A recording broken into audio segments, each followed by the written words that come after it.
Мына жигиттер Кыргыз элинин берешендиги досубуз ушу өткөндө да берип кетти эле акчаларын. Мынысында акчам калбай калды. Ушу швейный машиналарым бар.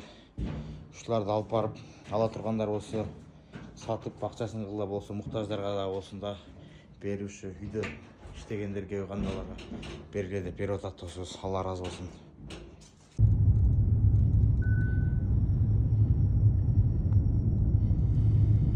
Мына жигиттер баары кол кабыш деген ушул экен да.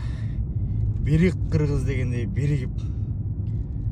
Бир досубуз ушу швейный машиналарын берди. Бир досубуз менин машинам бар, жеткирип берейин деди. Мына бир жакадан баш бир жеңден кол чыгаруу деген.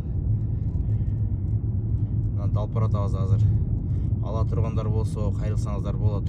Жыластыныкка алып барып түшүрөбүз. Мына швейный машиналарды. Мына досум аманаттарын алып келип берип атат. Бардыгын ала тургандар болсоңор да кайрылгыла.